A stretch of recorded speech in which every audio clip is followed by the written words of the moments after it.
It's hard to describe the way you feel when your plane touches ground in South Africa. Most travelers have a lifetime of anticipation shaping their thoughts. How beautiful is Cape Town?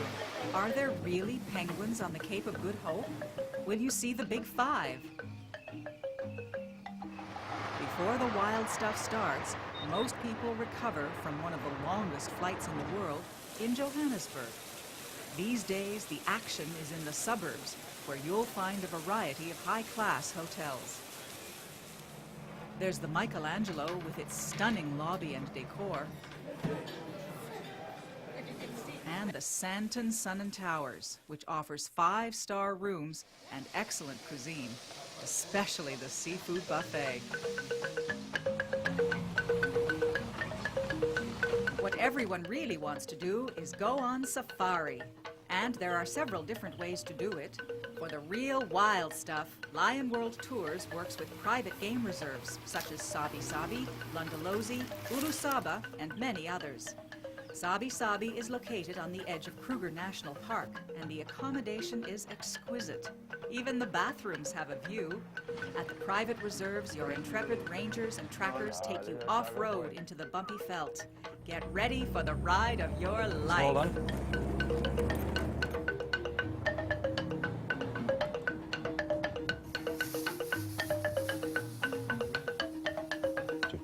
It'll dry over a bit here, but...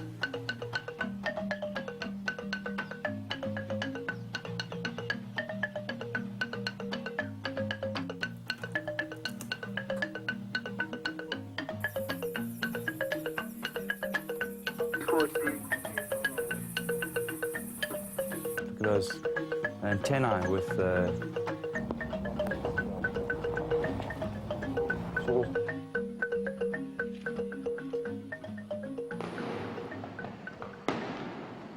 This country offers many reasons to celebrate. There's Sun City, a casino resort that's sometimes called the Vegas of South Africa. The decor at the Palace Hotel is exquisite. And besides gambling, there's no shortage of things to do.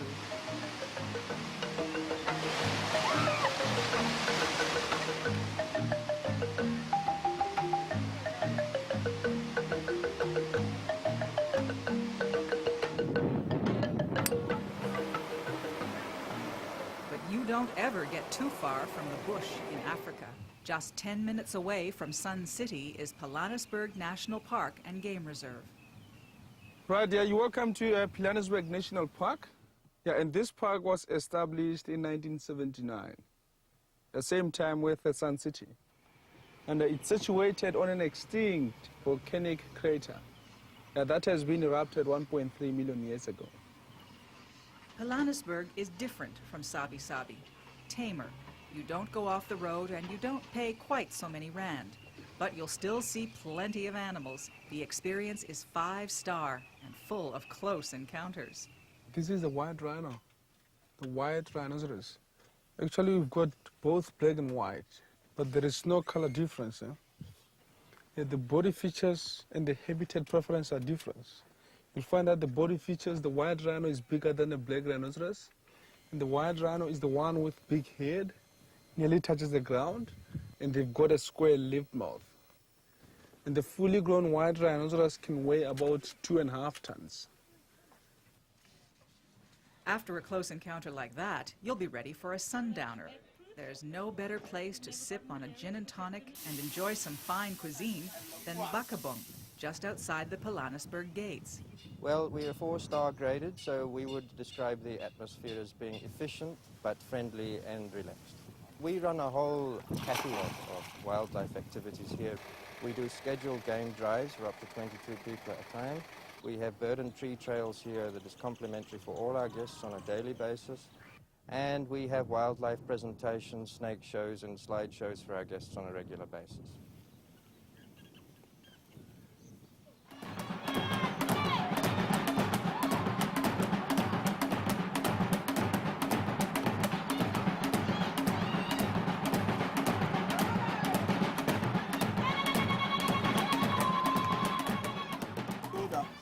Interested in the cultural scene? Lesedi Cultural Village is a fascinating stop on any itinerary, offering a glimpse into the country's tribal heritage. The show is full of energy, and there's no escaping audience participation.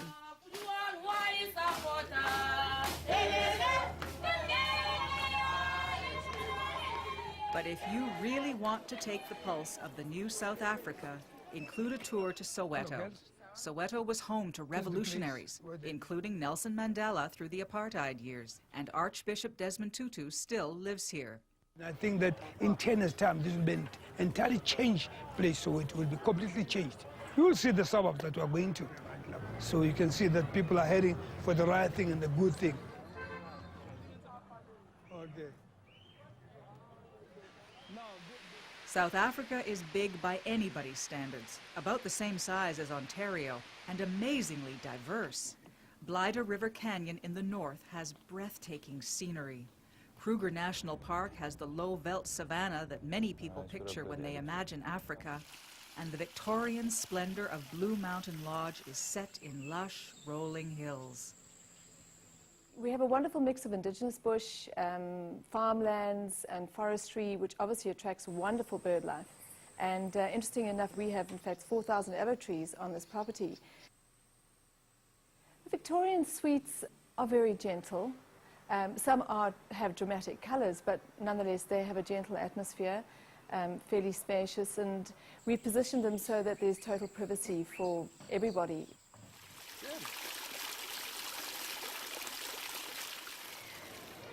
And of course, there's the stunning beauty of Cape Town. This cosmopolitan city is flanked on one side by Table Mountain and on the other by the sea. It's a major stop on any tour of South Africa. It's a really relaxed, wonderful town. If you look at Johannesburg or Cape Town is the place to be. Beautiful climate. We have a Mediterranean climate with winter rainfall in June, July. And we have long, hot summers, really hot, dry, glorious summers. We're experiencing a day like that today. You'll definitely want to visit the colorful Malay Quarter with its brightly painted houses and cobblestone streets. There's also Green Market, filled to the brim with curios. Most of the action is down in the waterfront, and it's not just for tourists. Lots of locals hang out there too. This is the place to stay in Cape Town, and Lion World Tours offers a selection of hotels, including the Table Bay Hotel, with its prime location and bright, airy decor. Table Bay Hotel has 329 rooms, 3 presidential suites in it, a health club, full gymnasium in that, an outdoor pool heated with a heated jacuzzi. And there's also the lovely Commodore Hotel, which boasts an old-world ambiance combined with only the best amenities.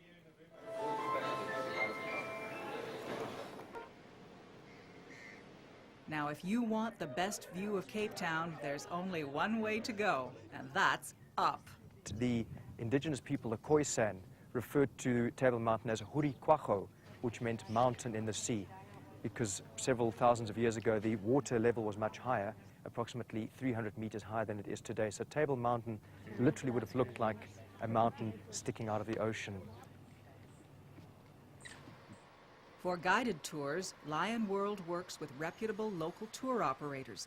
The guides are always on the lookout for fun ways for their guests to experience local flavors. Bones, it doesn't have any small bones, so if you find a bone, just pull it out. How does that taste? It's very smoky. Independent travelers might prefer to rent a car for a few days of exploring on their own, especially to the wine region. South Africa is producing some of the best wines in the world. There are over 2,500 of them on the market, and literally hundreds of wineries.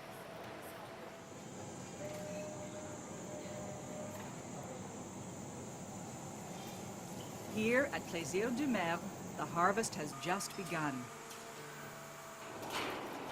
This is one of South Africa's premier wineries, and after a sip or two with the winemaker, it's easy to see why. But this one, which I've said previously, I think is the best Chardonnay that I've made up to now. It is very well developed. It's slightly sweet, although there's no residual sugar in this wine. One of the most exciting excursions is down the Cape, the long, narrow point of land descending south from Cape Town. The first stop on this day trip is Hout Bay, the jump-off point for trips to see the Cape fur seals. There are about 4,000 seals, and the seals appear brown in color, but when they are born, they are black, and they're black when they're wet. And they consume about between 10 and 20% of their body mass every day. It seems like there's a surprise around every corner in this country, and seeing penguins is a surprise indeed.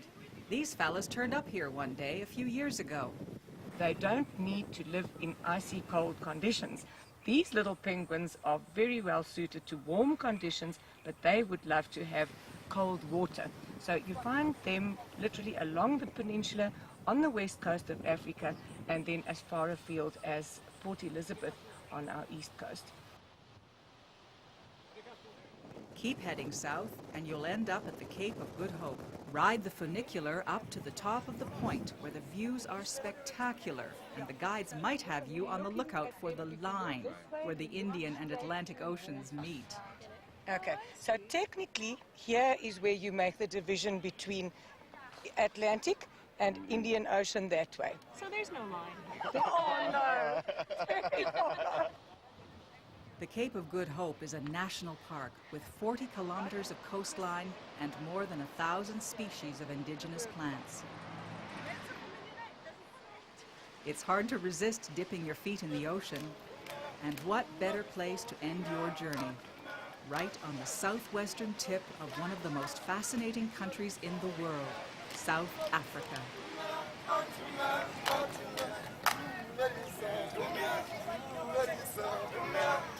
Marisa,